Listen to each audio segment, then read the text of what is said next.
ഉണക്കമീൻ ചമ്മന്തിക്കായിട്ട് ഞാൻ ഇന്ന് എടുത്തിട്ടുള്ളത് ഉലുവാച്ചിയുടെ ഉണക്കമീനാണ്. ഇവിടെ ആ മീൻ ഉലുവാച്ചി എന്നാണ് പറയുന്നത്. അപ്പോൾ ഒരു മീനാണ് ഞാൻ എടുത്തിട്ടുള്ളത്. അതിൻ്റെ തൊലിയൊക്കെ കളഞ്ഞിട്ട് മാക്സിമം മുള്ളൊക്കെ എടുത്ത് മാറ്റിയിട്ട് കഴുകി ചെറിയ കഷ്ണങ്ങളാക്കി മുറിച്ച് വെച്ചിട്ടുണ്ട്.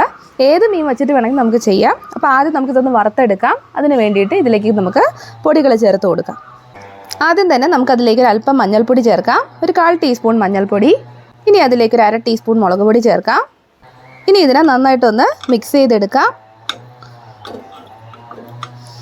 നമുക്കൊരല്പം എണ്ണ കൂടി ചേർത്തിട്ടൊന്ന് മിക്സ് ചെയ്യാം. നമുക്കൊരല്പം എണ്ണ ചേർത്ത് കൊടുക്കാം. ഇനി നന്നായിട്ടൊന്ന് മിക്സ് ചെയ്ത് കൊടുക്കാം. മിക്സ് ചെയ്തിട്ട് ഒരു 10 മിനിറ്റ് ഈ മസാലയൊക്കെ ഒന്ന് പിടിക്കാനായിട്ട് മാറ്റി വെക്കാം. അതിനുശേഷം നമുക്കിതൊന്ന് വറുത്തെടുക്കാം. മീനിൽ മസാല പുരട്ടി മാറ്റി വെച്ച സമയം കൊണ്ട് നമുക്ക് തേങ്ങയൊന്ന് വറുത്തെടുക്കാം. ഒരു തേങ്ങയാണ് ഞാൻ എടുത്തിട്ടുള്ളത്. അത് തിരിങ്ങിയതിന് ശേഷം മിക്സിയിലിട്ട് ജസ്റ്റ് ഒന്ന് ക്രഷ് ചെയ്തെടുത്തതാണ്. അപ്പോൾ എല്ലാം ഒരുപോലെ പൊടിഞ്ഞ് വരുമ്പോൾ നമുക്ക് വറുത്തെടുക്കാൻ എളുപ്പമാണ്. തേങ്ങ വറുക്കാനായിട്ട് ഞാനൊരു നോൺ സ്റ്റിക്ക് പാൻ വെച്ചിട്ടുണ്ട്. അതിലേക്ക് നമുക്ക് തേങ്ങ ഇട്ട് കൊടുക്കാം. ഇത് നന്നായിട്ടൊന്ന് വറുത്തെടുക്കാം.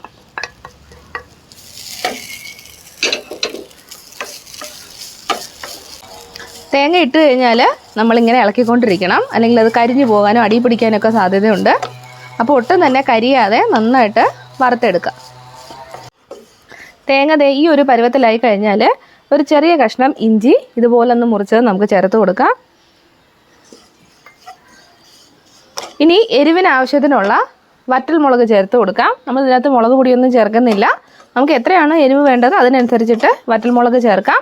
ഞാനൊരു 10 എണ്ണമാണ് ഇവിടെ എടുത്തിട്ടുള്ളത്. ഇതും കൂടി ചേർത്തിട്ട് നമുക്ക് നന്നായിട്ടൊന്ന് വറുത്തെടുക്കാം. നമുക്ക് കുറച്ച് കറിവേപ്പില കൂടി ഇട്ടിട്ട് ഒന്ന് മിക്സ് ചെയ്യാം.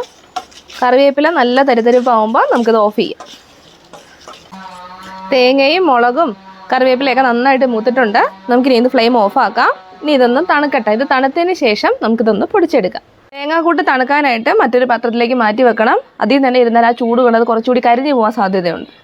ഉണക്ക മീനൊന്ന് വറുത്തെടുക്കാം. അപ്പോൾ അതിലേക്ക് പാനിലേക്ക് കുറച്ച് എണ്ണ ഒഴിച്ചു കൊടുക്കാം. ഉണക്ക മീൻ ഓൾറെഡി തന്നെ ഉപ്പുണ്ടാവുമല്ലോ. അപ്പോൾ നമ്മൾ ഉപ്പൊന്നും ചേർത്ത് കൊടുക്കണ്ട. ചമ്മന്തി പൊടിച്ചെടുത്തതിന് ശേഷം ഉപ്പ് കുറവുണ്ടെങ്കിൽ വേണമെങ്കിൽ അല്പം ചേർത്ത് കൊടുക്കാം. എണ്ണ നന്നായിട്ട് ചൂടായി കഴിഞ്ഞാൽ മീനിട്ടിട്ട് നല്ല ക്രിസ്പി ആയിട്ട് നമ്മൾ വറുത്തെടുക്കുക. പൊടിച്ചെടുക്കാനുള്ളതല്ലേ, അപ്പോൾ നന്നായിട്ട് മുരിയണം.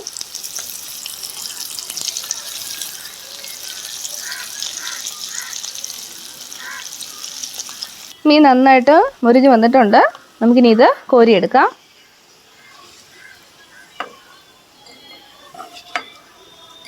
ഇതൊന്ന് തണുത്തതിന് ശേഷം നമുക്ക് പൊടിച്ചെടുക്കാം. മിക്സിയുടെ ജാർ എടുക്കുക. അതിലേക്ക് ആദ്യം തന്നെ നമുക്ക് മീനിട്ട് കൊടുക്കാം. പിന്നെ നമ്മൾ വറുത്ത് വെച്ചിട്ടുള്ള തേങ്ങാക്കൂട്ട് അതിലേക്ക് ചേർത്ത് കൊടുക്കാം. ഇനി അതിലേക്ക് ഈ ഒരു വലുപ്പത്തിൽ വാളംപുളി ചേർത്ത് കൊടുക്കാം. ഇനി ഇതെല്ലാം കൂടി മിക്സിയിലിട്ടിട്ട് നമുക്ക് നന്നായിട്ടൊന്ന് പൊടിച്ചെടുക്കാം. അപ്പോൾ അതായത് നമ്മൾ പൊടിച്ചെടുത്തിട്ടുണ്ട്.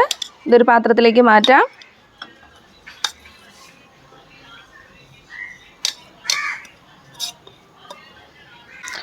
ഉണക്കമീൻ ചമ്മന്തി തയ്യാറായിട്ടുണ്ട്. ഇത് ഏകദേശം 1 മാസം വരെയൊക്കെ കേടുകൂടാതിരിക്കും. എല്ലാവരും ഒന്ന് ട്രൈ ചെയ്ത് നോക്കണേ. ഇതിനകത്തേക്ക് ഞാൻ ഒട്ടും തന്നെ ഉപ്പ് ചേർത്തിട്ടില്ല. ആവശ്യത്തിന് ഉപ്പുണ്ട്. പിന്നെ നിങ്ങൾ എടുക്കുന്ന മീൻ അനുസരിച്ചിരിക്കും. അപ്പം നോക്കണം. അത് വേണമെങ്കിൽ ഒരല്പം ചേർത്ത് കൊടുത്താൽ മതി. അല്ലാതെ നമുക്ക് ഇതിനകത്ത് ഉപ്പൊന്നും ആവശ്യമില്ല.